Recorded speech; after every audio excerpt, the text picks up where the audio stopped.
The bandwidth for this episode of Fat2Fit HQ is sponsored by the Firearms Radio Network, firearmsradio.tv. To the Fat2Fit HQ podcast. I'm your host, Carol Salva of the Firearms Radio Network. In this podcast, we're chronicling our journeys from fat to fit. We talk about pursuing a healthier lifestyle, not only in diet, but in all areas of life. Hello, and happy holidays if you're listening close to the day that we record and drop this show. We are putting out extra shows because we know that December is one of those traditionally difficult months for folks to kind of keep their head in the game. And so to that end, you don't have to be perfect in December. You don't have to try to lose weight in December. You don't have to do anything. But the worst thing that you could do would be to just totally throw in the towel and start to get down on yourself about what you're doing to live a healthy life. Because there are many things when depending on how you define healthy, a lot of people would say it's very healthy to kind of indulge in some treats with coworkers or family.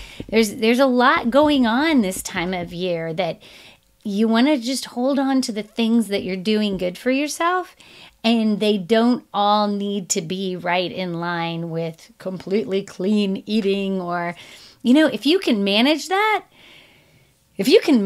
most of the time in December, you are doing awesome. And that was our goal. A lot of the listeners agreed that in the fall, many of us had gone so far off track that we weren't going to wait till January 1st. We were going to try to at least start to get motivated in December. And so rock on, everybody that's doing the December challenge, that's coming to MyFitnessPal and checking in on the boards. We've put out, like I said, a few extra shows, and this is one of them. And I want to thank the people who recorded the show today. I'm just recording the intro, and then I'll be back after the show to record some takeaways and read some listener feedback. But you are in for a treat because Jeff Fry of Jeff Fry Nutrition, and I talk about Jeff all the time, he has his own podcast, Health Nuts Anonymous, and Jeff subbed for me and did an interview with Heron and Arturo. If you're in our community, you know who they are. But actually, Heron came on board with us sometime over this summer and got kind of active in our community. And she heard me talking about Carb Nite, and she tried it, and then she got her boyfriend on board. And my husband and I signed up with Jeff Fry as a consultant, and we couldn't keep it together. I couldn't stick to the plan. I derailed. He's been coaching me to just kind of try not to do too much damage. But I've always wanted to interview Heron and Arturo because they also hired Jeff Fry to coach them on doing Carb Nite, which we're talking about Kiefer's Carb Nite solution. You can Google that. It's just a way of eating where you stay ultra low carb all week, and then you have this one carb night once a week. And so they've had quite a bit of success with it, and then with tweaking it with Jeff. So this is super fantastic that they're going to talk about their experiences. I think you'll enjoy the show. They talk about how they even came to find our show, and then some of the challenges with their way of eating and some of the rewards with their way of eating, and what it means to them. I think it's very important because we've had different perspectives on the show lately. We had Vinny Tortorich, who was like, forget all that carb backloading and all that stuff, just no sugar, no grains. So, and that might be working for you. We have a lot of people in the community, they don't speak up enough, so I need to get them to come to the forefront a little more, who are very big advocates of just counting calories, trying to eat clean, but counting calories. I don't think we have anybody very vocal who's saying just count calories and don't worry about what kind of calories they are. But we have a lot of people who are very strong advocates that you need to watch your calories. So maybe we'll hear from those people because we want to hear from different perspectives and see what works for you. That's the bottom line. It's not that paleo is the perfect solution, primal, Carb Nite, carb backloading, Jenny Craig, none of those are perfect for everyone.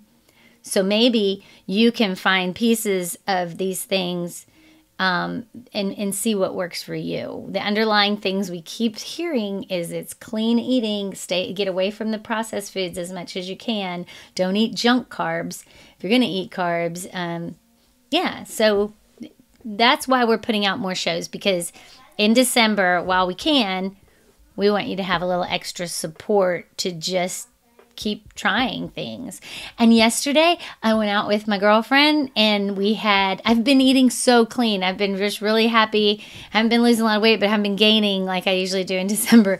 So we went to a British pub and there were shepherd's pie and fish and chips and bread pudding, and we sang Christmas carols, and I just had a couple glasses of wine and I indulged in that kind of food. And I don't know if you want to call it Carb Nite, if you want to call it putting some life in living, like Vinny says.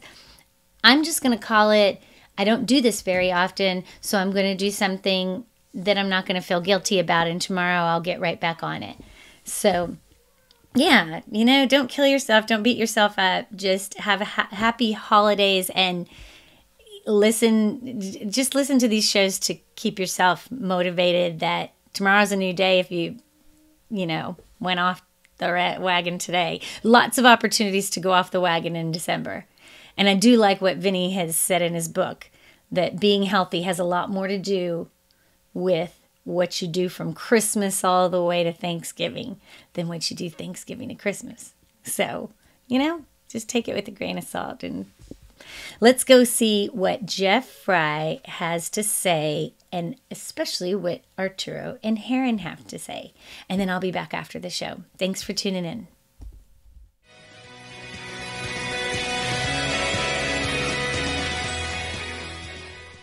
Welcome, listeners, to the Fat2Fit HQ podcast. I'm here with Arturo and Heron. Say hi, you guys. Hi. Hi. And we're gonna do an interview today. Carol asked me to conduct an interview of Arturo and Heron, who are very active members of the Fat2Fit HQ community, and we're just gonna have some fun today. So, without further ado, let's get started. Arturo, let's start with you. Can you give us a little bit of background on yourself? Can you give us a little background on yourself and your activity within the Fat2Fit community? Sure. So both Heron and I are currently living in the Bay Area, San Francisco Bay Area. I grew up and was raised in the San Francisco Bay Area, and still living here. Went away to college and ended up coming back here because of work. So I pretty much lived here my whole life. I've always, since I was probably, in my early teens, and through today, I've always had a battle with weight loss and trying to be lean or stay lean. When I was in my 20s, I spent some time in the military, and that was about from about age 20 to 30. That was about the period where I would say I was probably at my leanest and closer to my ideal weight. But then after I hit 30, because of my job's pretty sedentary, so by the time I hit 30, sedentary job, the weight started to get up, and about, I would say, a good 4 years ago now, I finally decided that enough was enough, and I needed to start doing something about my health, and particularly my weight loss. And so that kind of started my journey on figuring out, what's the best way to live and eat and all that. I would say my activity level is still pretty low. I like doing activities, but as far as like exercising, per se, or working out for the sake of just having to exercise, I've never really enjoyed that. For me, it's the sooner I get it done, the better.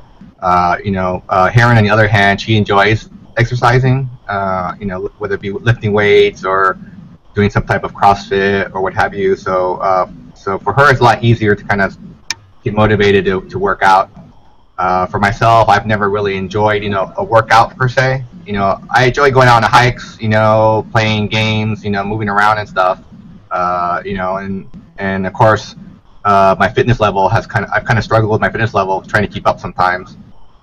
but I still enjoy it. Whether it be playing volleyball on the beach or again going on a long hike or walk or something. So I enjoy physical activities that are, I guess, fun and have a purpose. But just going out and lifting weights, for half hour or an hour never really ever appealed to me. So I think part of my struggle with weight loss is also, trying to maintain an activity level. And then, of course, we all know that life gets in the way, work, gets in the way and other things. So, but, I think that's pretty much my background. I'm not an overly active person. I would say I'm probably a normal, tech worker here in the San Francisco Bay Area in many ways. Yeah. So, how did you find out about Fat2Fit? I found it through the network. So Fat2Fit is on the on the Firearms radio network, and so I actually started listening to some podcasts because I'm a gun enthusiast. So I started listening to some of the other podcasts, and I noticed that there was this one podcast, Fat2Fit HQ on the Firearms radio network, and I thought that was kind of an odd topic to have in this particular network of podcasts. And for the longest time, I never really paid it any mind, and I think about a year ago now, maybe we decided to cut off the TV, satellite, all that stuff, and I got a Roku instead. And so I said, "Oh, this is cool. We can watch YouTube, through Roku on the TV." And so of course I added the channel, and of course occasionally I would see these postings from Carol for her show, and I think one day on the whim I said, "Come on, honey, let's just listen to this and see what it's about," And so I started listening to it. And I'm like, "Oh, this is really great information." And and at that time I think she really had like a whole slew of interviews, kind of like one after the other, of like experts in fitness or in medicine, and and the information they were starting to say was like, "Oh, this is the first time I've actually heard like somebody who's proposing health and diet, actually not only kind of makes sense as to the logical reasoning of why they think you should follow their particular advice, but also being able to explain the research they found to back it up in layman's terms." I'm like, "Oh, this is really cool." And that was actually, I think, one of the episodes that Carol mentioned. Carol kept mentioning Carb Nite, and over again a few times. I'm like, "What the heck is this Carb Nite?" So like we Googled it, like everybody else does. And I'm like, "Oh, it's a book," and blah blah blah. I'm like, "Okay."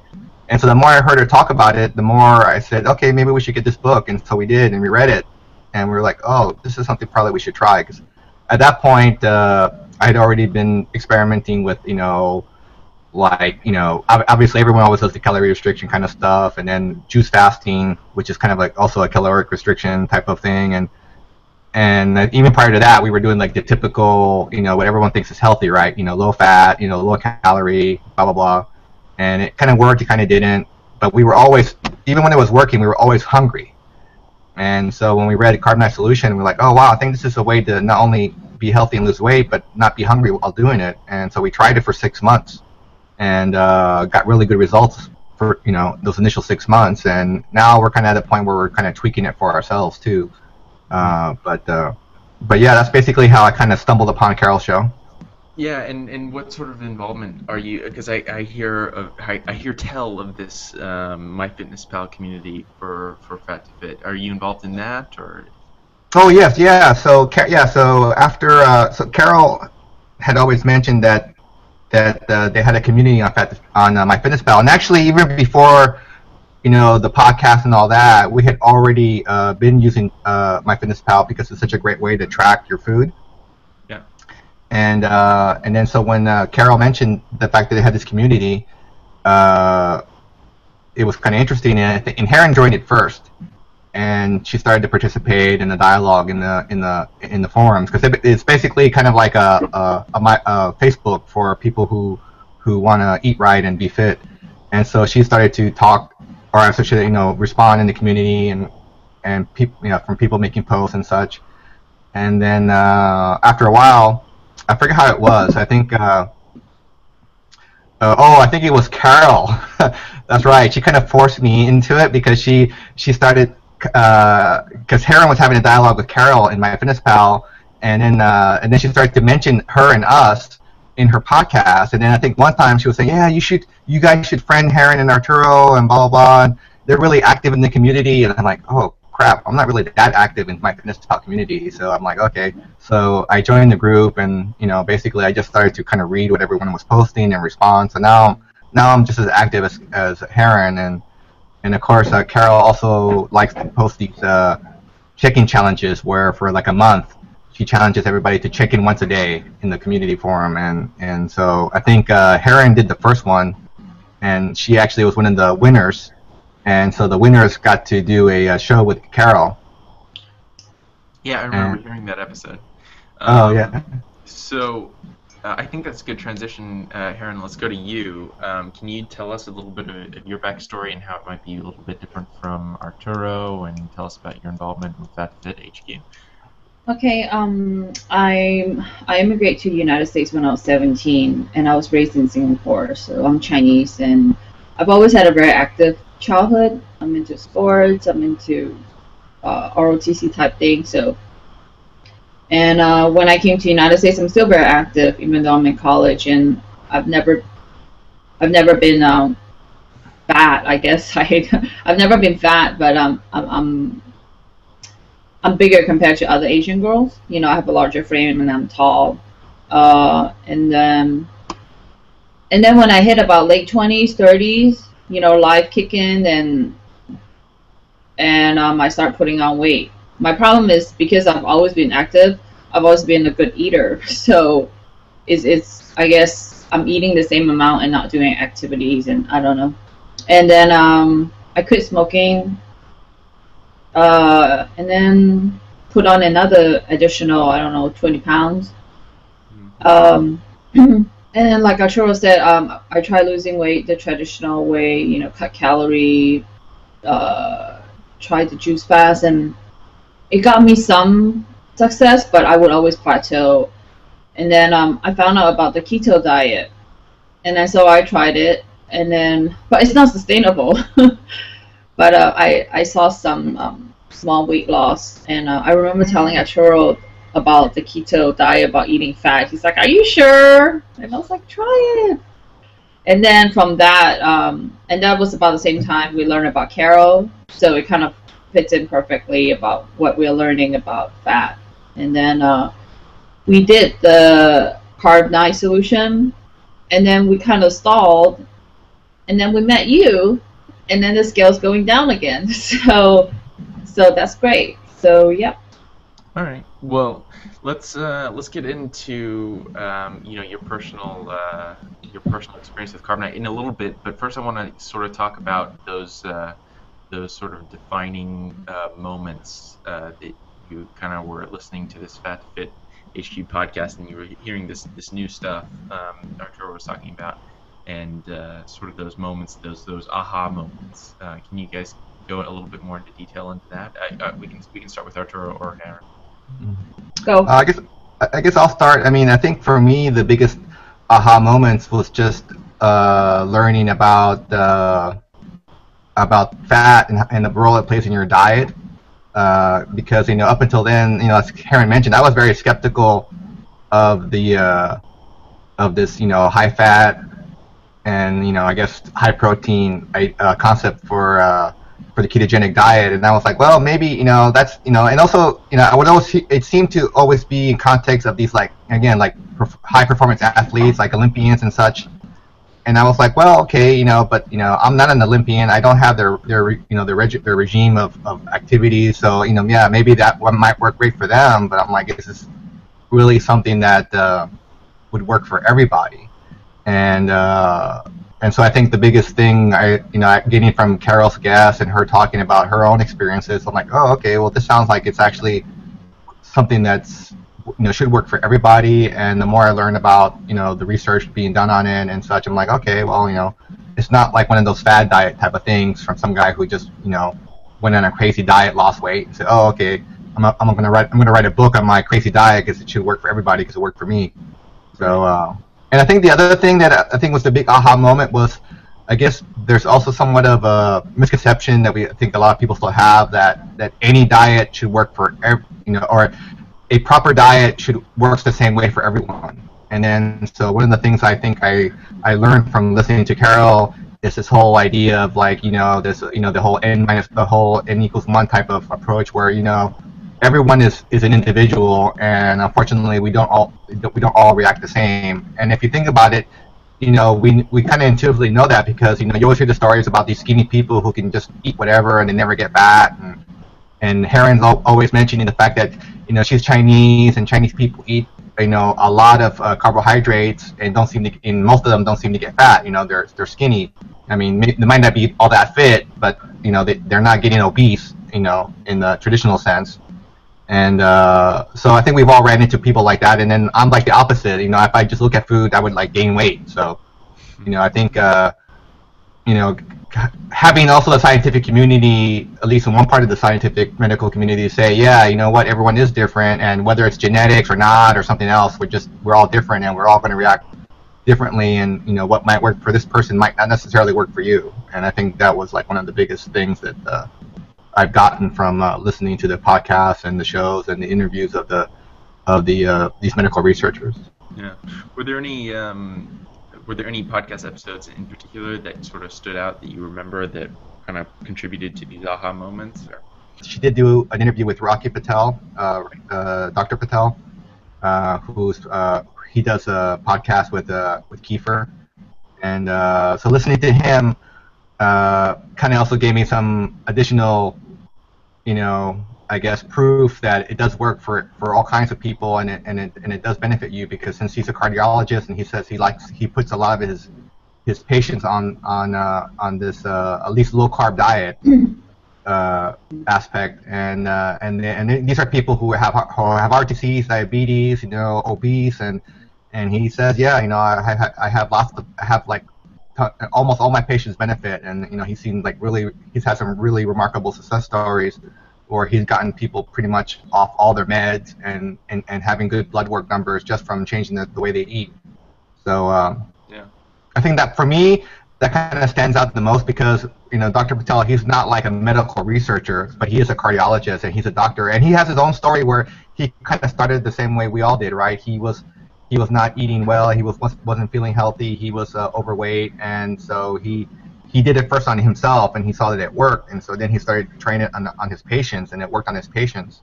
And and of course, as being the doctor and doing blood work, he was able to see not just the physical aspects of it, but he was actually could see the biological changes going on in his patients. So again, that was a more proof, I guess, of the validity of the protocol. Yeah, we'll have to put the link to that episode, that interview with Dr. Rocky Patel in the show notes, because yeah, I remember that episode too. That was a really good one. Heron, what about you? Did you have any particular memories of aha moments?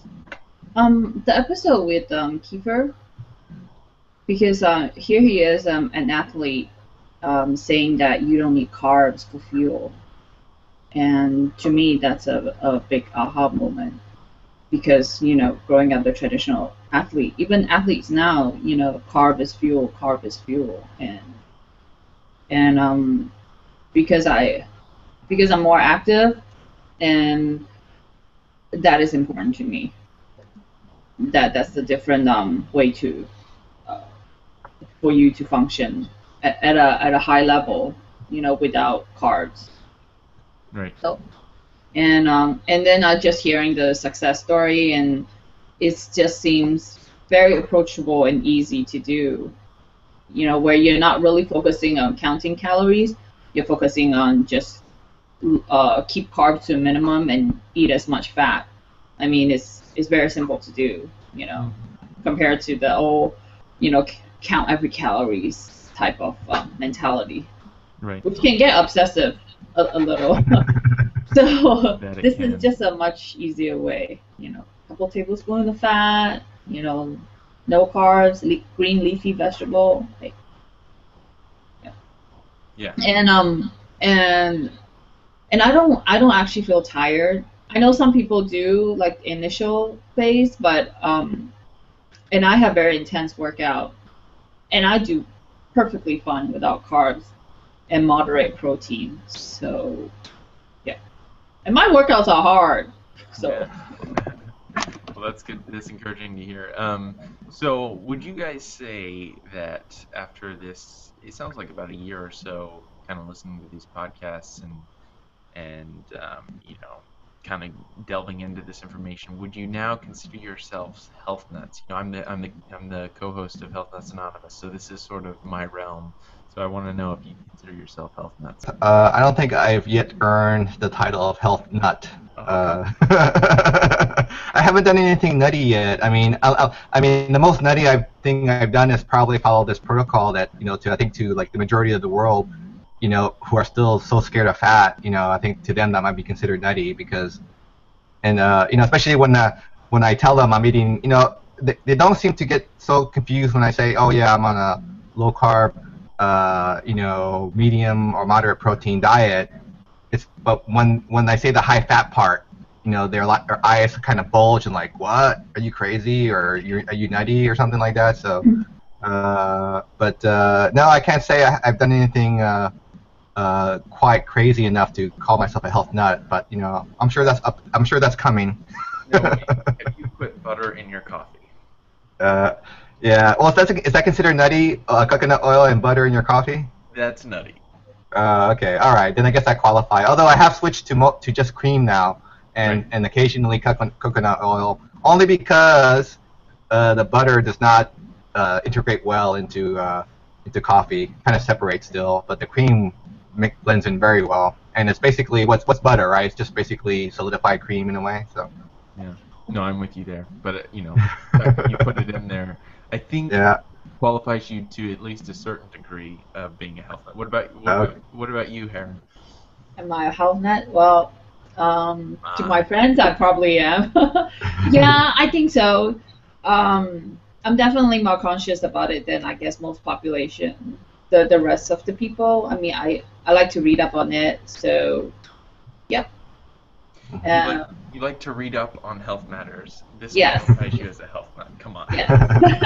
That's stingy with the label. Okay. See, I thought you had to do something crazy like eat raw liver or something like some of your guests have done. And I will mention this that I think I don't know if it was the last episode or previous or the second to last episode where Jay, your co-host Jay said that he had his deviated septum corrected and basically he had a nose job and I forget what else he had done and he thought that was nutty because he did it because he wanted to be able to perform better during well, I guess he does CrossFit, right? And he said he was having trouble breathing and and all that and I thought I laughed because I'm thinking I've had my septum, my deviated septum corrected. I had my tonsils removed. I had my uvula cut off, which for people who don't know is that little dingly thing in the back of your throat. And I also surgically had the base of my tongue netted and lifted up, so it doesn't drop when you sleep. Because I was diagnosed with sleep apnea, and for like a long time I was not getting enough sleep. I was getting almost little to no REM sleep, so I wasn't, and so I went to the doctors and all that, and like, oh, okay, well, yeah, you definitely have bad sleep apnea. They looked at they said that my throat was kind of small compared, to what we consider normal, and of course, my septum was deviated, so I could only really breathe through one nostril anyway, and so I had this whole operation done, and spent the whole 2 weeks recovering. But that was only because I wasn't getting any sleep, and I was, so I wasn't to the point where I was, where it would be kind of like life-threatening, but it was bad enough to where I wasn't getting proper sleep. Mm-hmm. And the doctor said, well, you can either lose a lot of weight, or you could have these procedures done. And I'm like, well, I do want to lose weight, but that might take a while, right? And I want to be able to sleep well again. And the doctor said he had like a 90% prognosis that even without losing weight, if I had all these procedures done, I'd be able to get rid of the apnea. And so I did it, and it has. I don't snore anymore, and I get proper sleep now. I'm actually dreaming again. That was one of the clues that told me something was wrong. Was that after a while I realized that I couldn't remember the last time I had a dream sleeping. Wow. And so, and then of course when I got diagnosed and analyzed that, yeah, you're getting almost no REM sleep, I was like, well, heck, that makes sense. almost no REM sleep, I'm not dreaming. And people, you know, I think now people realize that they need that REM sleep to be healthy and sleep properly. So so I did it, but not because I was health nut. I just wanted to get some sleep again. No, I think that's a wise decision. I think sleep is so huge in all of this. Yeah. When I think health nut, I think of that guest you had, the guy from LA with the really nice skin. Yeah, the raw liver guy, Andy. and the Okay. and the face mask, right? He sells that face Andy mask. Andy Nilo. Yeah, he's certainly a health nut. So, I mean, he would be tough to live up to. I'll give you that. So, yeah, it would be tough to live up to that health nut status, but I don't think we need to be that stingy with the label. I think you guys are health. I can do health nuts in the best way possible. I don't mean that in a derogatory way. Yeah, I don't think that's bad. I just No, it's a good. yeah, it's a good thing. You know. Yeah. I That's care what about we're- my health. Yeah, that's what we're all about at Health Nuts Anonymous, embracing your inner nut. So, Yes. so let's transition a little bit. One of my favorite subjects is talking about sort of some of these social repercussions of eating maybe a high-fat diet or some other crazy thing you do in the name of health. Do you guys have any examples of being made fun of in any way for some of the things you're doing? Like, Arturo, I know you mentioned people's eyes kind of sort of bulging out of their sockets at the sound of high fat diet. Yeah. Right? So are there any other good examples of that you guys have? No, I don't think. I mean, luckily, I haven't had any people really like. I would say ridicule or make fun of the fact that I'm eating the way I'm eating or avoiding certain foods. So I think I've been lucky in that. I know, I guess some people have pretty bad experiences, which I think is just, you know, stems from people who don't want to do the right thing with regards to eating, and so they, you know, one way they compensate for that is to ridicule other people who are, you know, kind of like. So luckily I haven't had that, and I know like some people also have the issues of like their friends or family sabotaging their efforts because again they're kind of jealous or they don't want to do what, you know, they can't commit to doing what that person's doing, and so, you know, they try to like sabotage them so that, you know, they can all be the same and live miserably, right? You know, misery loves company or whatever. So yeah, so luckily I haven't had that. Just again, the worst I've had is just kind of like this weird reaction, like, what, high fat? Because, you know, everyone, like I said, it's been led to believe that dietary fat is bad. So, you know, but I don't know. What about you, honey, Heron? Have you had anyone actually make fun of you? Look, I want to put it out there. I'm not an alcoholic, but I'm the type of girl when I go out with my girlfriends and I'm like, woohoo, let's get some wine. And now it's like, what? You're not drinking? Are you on medication? No. You know. So, like, we went to a family gathering. It's actually Arturo's cousin. And when I told her, oh, I'm not drinking today, she gave me this disappointed look. She's like, but I got you, like, 3 bottles of wine. I'm like, oh, gosh. So it's little things like that. But because we live in the Bay Area, people are pretty progressive. So they don't really question because there's so many people doing all kinds of weird diet. Right. I mean, I went to Starbucks. I told you that I went to Starbucks the other day, and I want them to make me a cappuccino with heavy cream. And the girl immediately said, "Oh, are you on a keto diet?" Right. I mean, only in the Bay Area, I was like, "Oh my gosh, you know what keto diet is?" She's like, "Yeah." It's like we get people that come in and, you know, request heavy cream.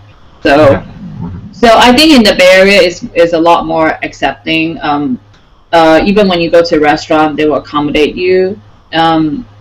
And I have to say, Arturo's parents, you know, being of Latin descendant, they're really understanding. You know, they will ask me, they're not sure what carbs are. For example, they don't think fruits are carbs. Right. So, but you know, they will prepare meals and they know no rice, you know, the typical carbs. So they really go out and accommodate us, and they don't make fun of us or anything. They just say, okay, no rice for you, no potatoes. So they're really supportive. Yeah, we don't try to. I don't try to explain to them the whole like reasoning behind all of it. You know, basically, if we just put in the context of that, you know, we're dieting to lose weight, and, you know, this is basically calorie restriction, right? And we're like, well, you know, so we put in the context of that, they're like, oh, okay, then they understand. Otherwise, if you start throwing too much science behind it, they get kind of confused, and or you know, and of course, if they're skeptical, they're not gonna, yeah. So, but they're very accommodating, and, you know, so that's just explaining to them what carbs are, I think. Yeah. Yeah, and then another thing I've started trying recently. I don't know if I can attest that it works really well yet, because I've only started trying it recently. But I am calling fats lipids now, dietary fats lipids, and that tends to go over a little bit better with people. But it doesn't really sound good to say you're on a high lipid diet. I'm working on that. Yeah. I'll get back to you. Yeah, you get back to us, like I said, you know, again, any way you can, like, explain it in such a way that people can kind of get it and not have their prejudices get in the way. Oh, and as far as the Starbucks, I will comment that Starbucks has heavy cream because they make their own whipping cream in-house. Right. Yeah. So for people, because I've noticed that most coffee shops don't have heavy cream. They'll have half and half at most. So I was kind of wondering, I wonder why they have, you know, heavy cream, because they don't put it out. You know, because, you know, for the cream as cream for coffee, and then she's like, oh yeah, it's because we make our own whipping cream that we have it. Otherwise, they wouldn't have it. So Starbucks is great at that. So. Yep, another reason for Starbucks to dominate the world, right? So okay, that's good. So what about any friends or family members? Do you guys have any friends or family who would consider themselves health nuts, or are you kind of the sole proprietors of that label? Yeah, I think within my family and small circle of friends, I would say that's probably true. I do have a lot of coworkers though who are health nuts, and, you know, some of them are very active, and, you know, and definitely are into not only being healthy but, you know, getting fitter. And they tend to be more, and so my coworkers tend to be a lot more understanding, even if they're not in the same protocols I'm following. They understand, because, you know, they do a lot to be active and to eat healthy and make healthy choices, and so they don't look at you too funny if you, like, at the restaurant, you know, and you're not eating the bread or something like that, right? So they understand. Did they say anything when you whip out those pack of coconut oil? Oh, that's right, the packets of coconut oil. No, I don't think I haven't done it with my coworkers at lunch or dinner yet. But that's right. Yeah, sometimes when we're going out to a restaurant and we know that even though the food's going to be low carb, we know it's not going to be high fat, and so we'll I started carrying these packets of coconut oil, and usually your own body heat melts it, so it just pours out really easy, and and also recently we started carrying macadamia nuts. It's more socially acceptable to eat nuts than pork. That's right. Yeah, eating nuts is much more socially acceptable than pouring coconut oil over your food or whatever. So I'd just like to make reference to earlier in this conversation when you didn't call yourself a health nut, and now you're talking about carrying around packets of coconut oil. And okay, so I'm guilty then. Coconut oil, macadamia nuts. But see, macadamia nuts, even though it is a nut, doesn't sound so nutty, right? That's true. Macadamia nuts aren't as nutty, but the coconut oil is pretty nutty. Yeah, that's true. Yeah. So, how about this question? I like this question, and we don't ask it probably enough on Health Nuts Anonymous. But what is the most difficult thing that you guys have ever done in the name of health? And that can be anything. What do you think? Me running during juice fast. Okay. Yeah. I was doing the juice fasting, and that was back when I think cardio is the key to weight loss. So I was still trying to run and juice fast, and those two are not a very good combination. No. You get really dizzy and tired, and and also just running. You know, I already had bad knees, and the running is not helping at all. And I wasn't getting. I remember I had some small success, but I have to run like 3 hours a day in order to continue that weight loss, and I just don't think it's sustainable. After a month of that, I was like, I don't think I can do this, you know. So. Yeah, I think I lasted for like 3 months in the juice. Yeah, so I think the juice fast was supposed to be like 90 days, and that was the worst 90 days ever. And it's not, and it wasn't so much that it's because all I could have was juice.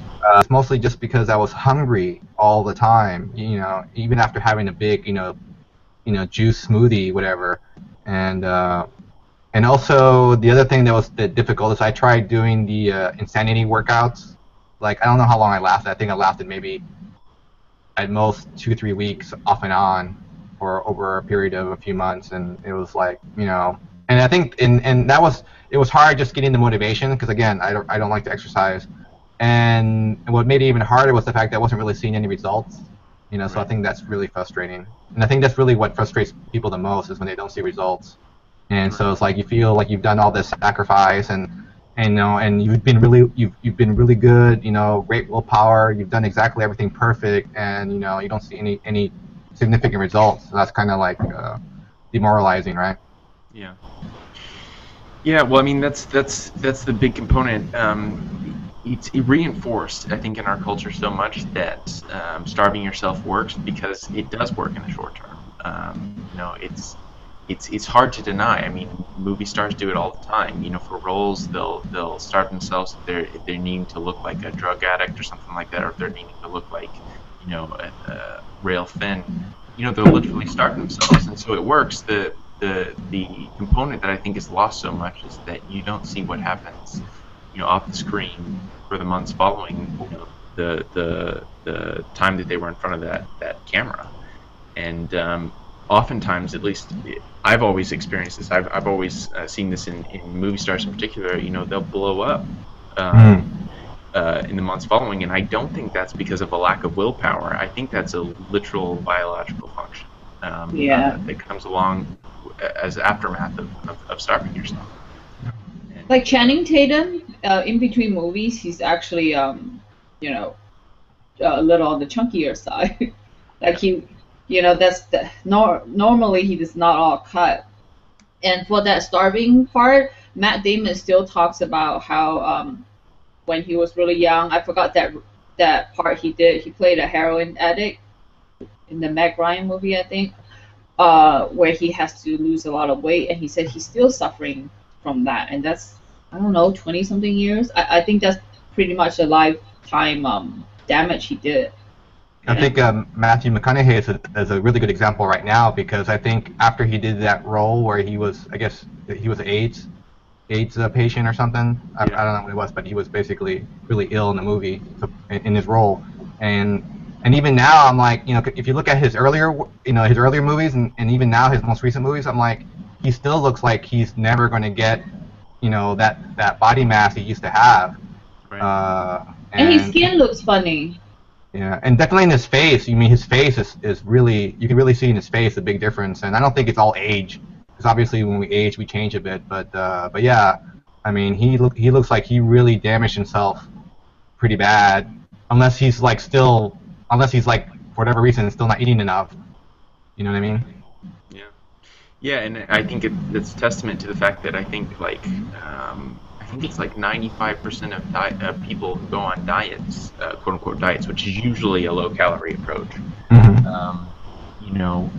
they gain all the way back, if not more. I think it's like 95% of them gain weight over the long haul by going on a diet. So it's sort of like, well, you're probably better off not going on the diet in the first place if it's the wrong diet, right?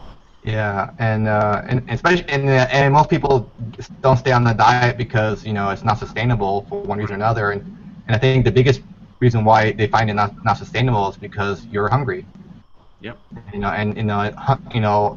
Hunger is like a torture, right? If you're hungry every day for who knows how many days, you're gonna break down and eventually say, I can't do this. Right. Well, I think this is a good transition to the next question. What is the most effective thing that you've ever done in the name of health? I think I might know the answer to this, but you guys could answer that. Oh, Carb Nite. Yes, I lost the feeling of not feeling hungry, and just eating enough, I just I feel like I have a lot of energy, and I just feel good overall. Oh, and ever since I started doing the low carb, I used to have a lot of like food problem issues, that GI issues, and I would get bloats. And ever since I've been on this low carb diet, I haven't had bloat for a while. Except recently, I ate some tomatoes, and that blew me up. But yeah, so that's really nice. Not when you have like, I'm sure a lot of people can understand when you have GI issues. It's like when you go out, you're not sure what you eat is going to just trigger it. But it seems that the low carb, high fat thing really helps. I think it has something to do with the inflammation. Like it really helps like keep the inflammation at bay or something like that. I don't know. Well, yeah, let's talk about that tomato incident. So you had some conventional tomatoes, right? Yes, non-organic, regular non-organic Roma tomatoes. Because I loved eating tomato like a fruit, and it's like one of the quote-unquote fruit that I can eat on low carb, on this low carb diet. And so I bought some because I had a craving for tomatoes, and I ate them, and then I just blew up. I bloated like crazy, and I get stomach cramps like really bad. So it was the tomatoes, definitely. And then yeah, that bloat never went away. So. Huh. Yeah. Well, let's talk about real quick. We've been talking a lot about theory, and we've been throwing around this low carb, high fat, and terminology, and this Carb Nite terminology. But for listeners who aren't familiar with this sort of stuff, can you guys maybe walk through a typical day? Oh wow! I mean, low carb is basically what it says. You basically try to avoid anything that has carbohydrates. So immediately, one of the things you basically stop eating in any quantity whatsoever is rice, pastas, breads, and definitely like tubers like potatoes, very starchy. Basically, any starchy food and any grain-based products. You just basically have to cut them out of your diet almost completely. And so I basically eat a lot of fatty meats, eggs, and fibrous vegetables is basically what we eat. And so any carbs that you do get in your diet are primarily coming from fiber and from whatever starch a vegetable might have. But yeah, I mean, fatty meats and eggs are a big component of the diet, which at first sounds really great. I'm like, oh wow, I can eat all the bacon I want, all the pork I want, and all the eggs. And so at first it's kind of cool, but after a while, you're like, oh yeah. That's the thing, it's like along with losing the hunger, I find that certain foods are no longer as pleasurable as they used to be. Yeah. Yeah. And then for a good example, the other day, this being the holidays, we're kind of like being a little bit looser with our diet and kind of enjoying ourselves during these holidays. And so the other day, I was going to lunch with my coworkers, and they chose a burger joint, really great burger restaurant. So I'm like, okay, well, I guess I'm not gonna really be low carb today, but But before that, they had a box, because we were in a conference room prior to lunch, and they had a box of pastries and cookies. And of course, everyone kept saying, "Oh yeah, hey, have some, because once we leave here, they're going in the trash. So take whatever you want." And I resisted for like the first half hour, and then once they said that we were going to a burger joint, I'm like, okay, well then I'm not going to be low carb today. So what the heck? I'll have a cookie. And so they had like there was a really nice like peanut butter cookie, and I love peanut butter cookies. And I'm like, oh, this is awesome. So I took like 2 bites out of it. I'm like, I really can't have any more. This is too much. And I threw it away. So I was like, wow.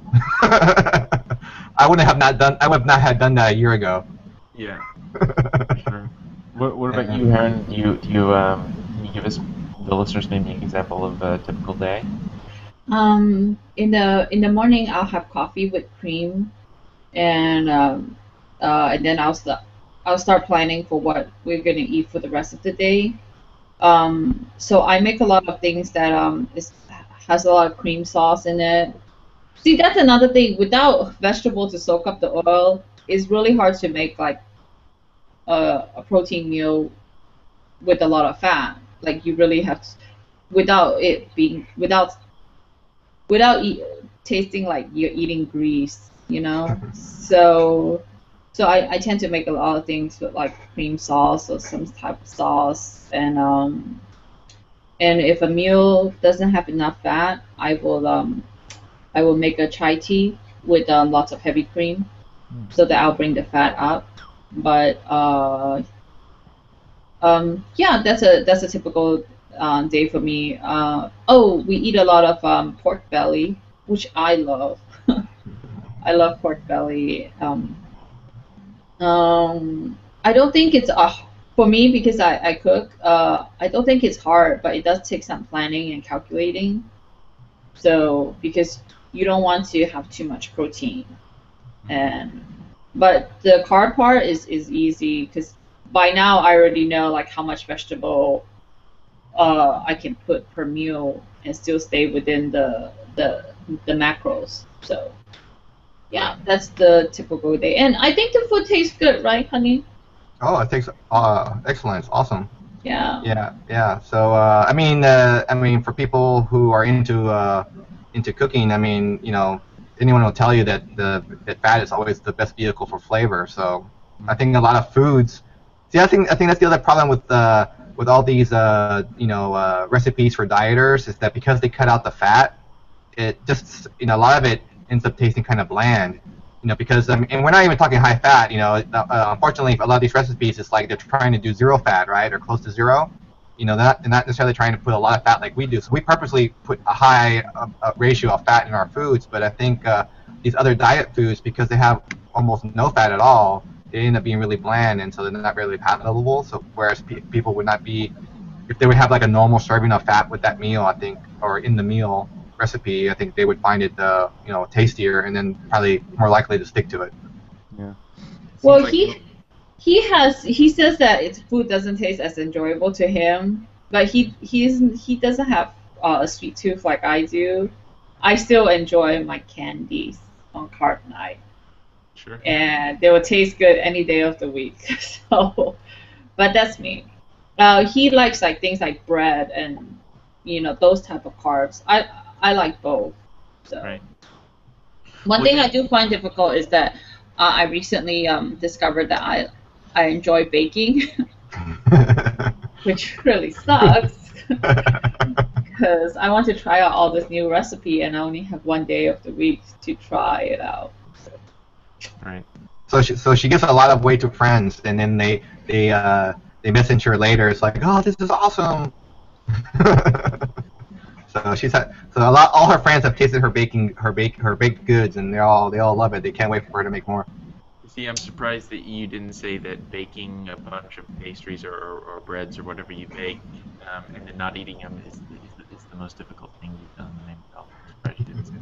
Well, no, because whenever I bake them is for a group, on Carb Nite I get to have some, and a lot of the stuff is freezes easily. Like bread. Yeah, so it's not that bad, but I can't just try out a lot of different recipes during the week. So yeah, sometimes we have to freeze food that we didn't get a chance to eat, even on a Carb Nite. Like I think like last week, we bought a pie. We're like, oh, we'll have this for dessert, tonight because we're gonna have a Carb Nite. And then, by the end of the night, we were all full. I'm like, we don't have room for pie, so we ended up freezing it. Which is still in the freezer, by the way. Yeah, it's still in the freezer. So we'll see when we get to that pie.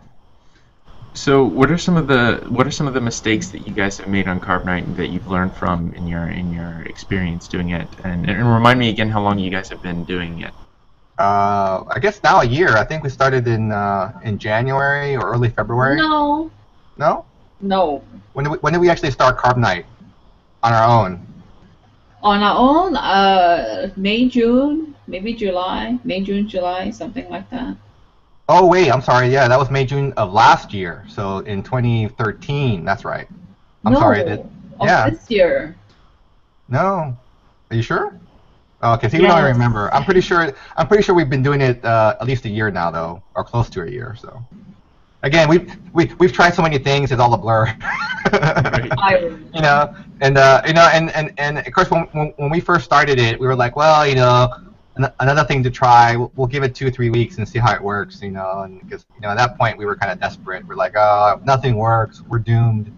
But we gave it a try, and luckily it did work for us. So we were like, oh, woohoo! And that's when once we saw that it was really working, that's when we really got more serious about it, and that's when we wanted to learn more about how to do it and do it correctly. But yeah, I think the mistakes we've made would be just not knowing, how some foods have hidden carbs in it, and certain foods that we purchase thinking, oh yeah, this must be low carb, but either because it's somewhat processed, we didn't realize that it had large amounts of sugar or something else added to it. So we were more careful about not making assumptions, reading labels, and also. For example, Heron makes creamed spinach, which is really, really delicious, and it's basically just spinach and cream. But I went and had creamed spinach at a restaurant, thinking, yeah, creamed spinach is creamed spinach, right? It should be safe food. And then later, after I ate it, I checked on MyFitnessPal, because on MyFitnessPal, there's a huge database of foods, even from restaurants, because a lot of restaurants also publish their macros on their menus, and I'm like, oh crap, this has 17 grams of carb in one serving. I'm like, Right. oh my gosh. And then also a lot. So basically things like that. The restaurant not thinking that something should be low carb, but it's not. I think those have been the biggest lessons I've learned of you really have to be very careful and not go on a lot of assumptions and eating out. That's why eating out can be a challenge. And it's not so much because you're going to do a lot of carbs. It's just because for people who don't know, Carb Nite solution is it's considered ultra low carb, meaning that you're really trying to keep your net carbs to 30 grams or less, and that's not very much. So I mean, yeah. So even I think what was it? I think even kale, something like kale. If you eat a lot of kale, you're gonna get a lot of carbs from that. Even though it's a healthy food, but still when you're trying to keep it really that low, it can be difficult. So and carrots is another one. Carrots, have a lot of fiber, and they don't have a huge glycemic load, but still, just even a small portion of carrots can be half of your allowance for the day. Right. And what about you, Heron? Do you have any lessons learned? On Carb Nite? Yeah. What kind of carbs important to spike your insulin, I guess. That's about the lesson I learned. Just trying to eat the right carbs, I guess. Tell us about that. So you're talking about on Carb Nite whenever you do eat carbs. It's generally about once a week. What are those carbs? Well, right now is per your recommendation, more junkier carbs. Because before it just so happened that's what we were craving. I think we're focusing more on rice and some noodles and potatoes and things like that. So I try to eat. I eat a lot of candies. That's my carb. I really love candy. So that classifies as junky carbs. That's what you're talking about when you're saying. Yeah. Okay. Yeah, basically more the traditional pastries and dessert type of stuff, and also more bread.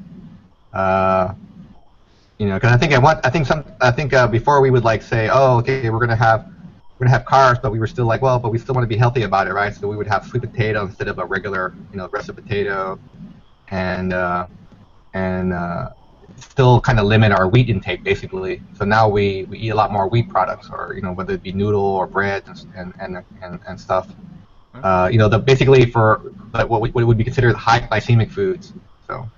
Oh, and I also learned that maybe some people can't do Carb Nite every week. Have to stretch it out to every 10 days. Right. It just depends on the individual, I think. Yep. So let's. I think we're coming up on time, but let's get into the question that I like to ask all my listeners on Health Nuts Anonymous and I like to hear. But well, first before we do that, you guys have any internet resources you want to plug, even if they're not your own? Oh, sure. Obviously, there's the Fat2Fit HQ. I think Body.io FM, which is Kiefer's John Kiefer's podcast and channel, is great because of all the guests he interviews. And recently, we also found I think the channel's and the website is Found My Fitness by Dr. Rhonda Patrick. She's really great. She's here local in the Bay Area, but yeah, and she's a true researcher, and so she's heavy into it, and she's a smart lady, but she explains things really well. So I think most people can understand what she's saying, because she's really able to summarize the research results and conclusions in a way that I think most people can understand. So she's a great her channel and website is a great resource, I think. Of course, Health Nuts Anonymous. You've interviewed quite a few good, interesting guests as well, and so I think right now those are primarily the resources that at least I listen to. I think Heron listens to a few more other ones. Yeah, the resource they mentioned. We pretty much watch the same stuff. So. Okay. All right. Well, that's really helpful. Yeah, I'm a big fan of all those resources that you mentioned too. So, if the listeners have any desire to sort of check out the same things that we're checking out, I can send them there. And so, with that, I think we're going to that last question that I love to ask, and that's if there's one thing you can tell the you who's just getting interested in health, just getting interested in low carb, just getting interested in all of this. If there's one thing you could tell that person now, what would you tell yourself? For me, I think that's easy. It's basically, following the, basically don't be afraid of fat, and really be more responsible, I guess, with eating, basically high carbohydrate foods. Right. I mean, I think if I had learned that 10 years ago and started eating the way I eat now 10 years ago, I think I probably would have stayed that skinny guy that I was, back in my 20s. Right. Oh, for me, same thing. Don't be afraid of the fat, and also cardio is not the answer to weight loss. I love that. It's just not. To focus on body fat and not the scale, and to just listen to your body and know that you might not have the body composition to look like a model, to be thin, and that's perfectly fine. As long as you're at a healthy body fat. That's what I'm really focusing on. Healthy body fat, muscles, being stronger is what it is, instead of trying to fit in the size 2. I want to be stronger. I don't want to be smaller. I want to be stronger. So that's what I've learned throughout all these years. Great. I think that's really great advice to yourself, and maybe a potential title to this episode: "Cardio is not the answer." Yes, it is not. Trust me. Not the answer. Trust me, ladies. I'm one of those that ran 3 hours every day, and Arturo would testify. It's like, oh, you're running again? It's like, isn't your knee hurting? I was like, yeah, I can do it. And I'll drag my dogs into this madness, and they will come back all huffing and puffing and tired. And there were days where they don't want to go out with me, and I bust out the leash, and they give me this look like, oh, you're doing a little squat. That's a good tip. You know you're overdoing it if even your dogs won't go out with you for a run. Yeah. Right. Yeah. No, I mean, if I were publishing this on Health Nuts Anonymous, I'd make the title "Cardio is not the answer." I like that. Yeah. And don't get us wrong. I mean, cardio has the purpose, but I don't think it's not. I don't think its purpose is for anyone looking to lose body fat, weight. So. Right, and that's what most people are after. So generally speaking, So I think with that, we're gonna call it a show. I hope you guys enjoyed it. Obviously, this is found at fat2fithq.com. I believe that's the URL. You can find other shows somewhat similar to this at healthnutsanonymous.com. That's my podcast. And I think with that, we'll bid you adieu. Well, thank you, Jeff. Thank you, Jeff. Yeah, thanks for coming on, guys. Ciao.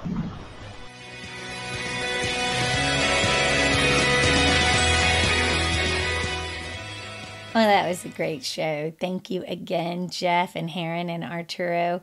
We really appreciate you helping us keep our head in the game here in December. And yeah, I had some takeaways listening to it.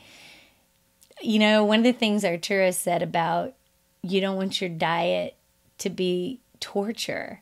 You know, the word diet shouldn't mean I'm doing something completely different from my normal life.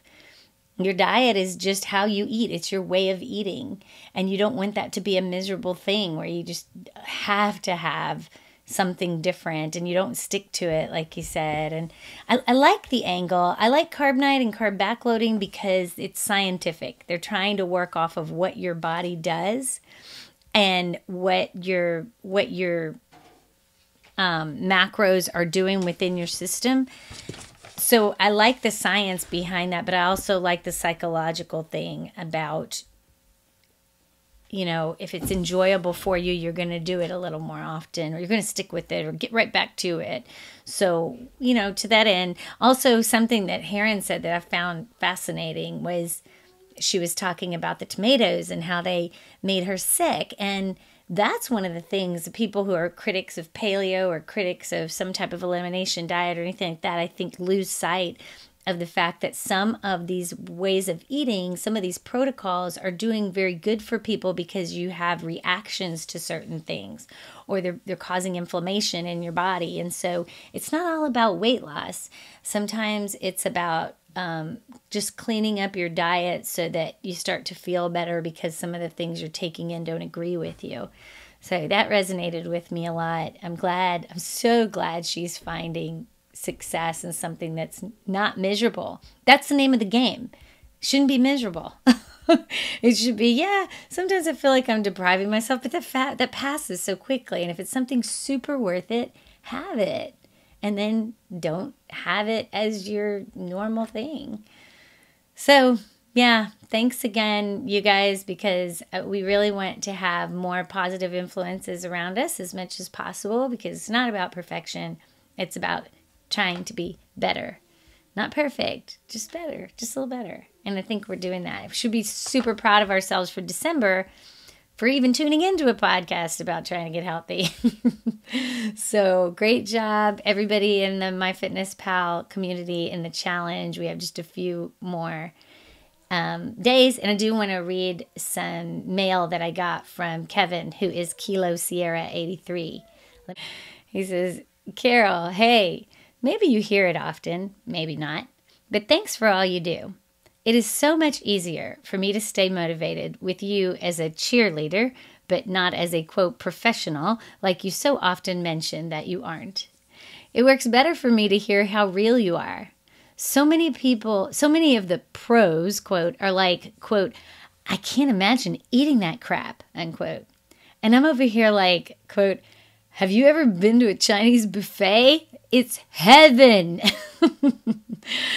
unquote. You seem to understand that. Your podcast and Body I.O. are the main ones I listen to. It's a great balance and very enjoyable. Anyway, it's a long way to say thanks, but thank you. Kevin, thank you so much for writing that, because you know what? A Chinese buffet is like heaven. It is.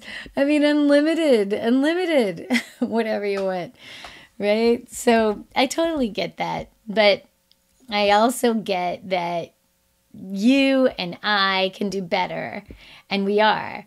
It's not about being perfect, and it's not about never going to the Chinese buffet. It's like being better, and I think I think we're doing that because you're in the challenge with me. I know you've been checking in on the December challenge, and you've checked in every single day in December, and it's already almost Christmas, so I'm psyched for you. I saw you post the other day that you're starting to see progress, and that's it.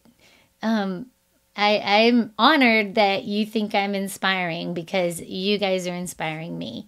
So thanks to everybody who's posting in there. We got a lot of people posting who have not posted every single day, so they're just in it to inspire others and to be inspired.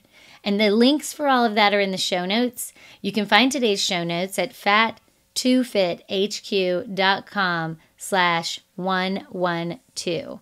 This is episode 112 of the Fat2Fit HQ podcast. Now, I'm committed to putting out another show in just a few days with John Hammer Jammer. That show I recorded with him the other night is already out on Google Plus as a video. But I will convert that into a podcast as soon as I can and get it out to you guys. Have happy holidays if you're listening around the holiday season. And thank you again for sharing the show. Please leave us a review in iTunes if you get a chance, or on Stitcher. All right. Have a great one. We'll talk soon. Thanks again to Jeff, Heron, and Arturo.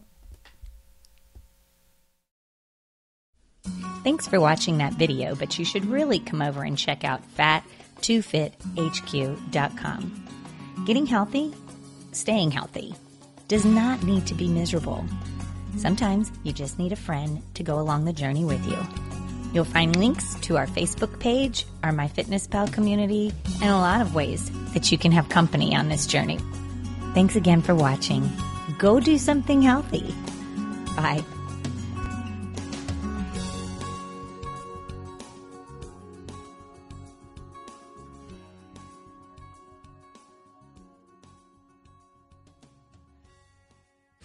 This has been a production of the Firearms Radio Network.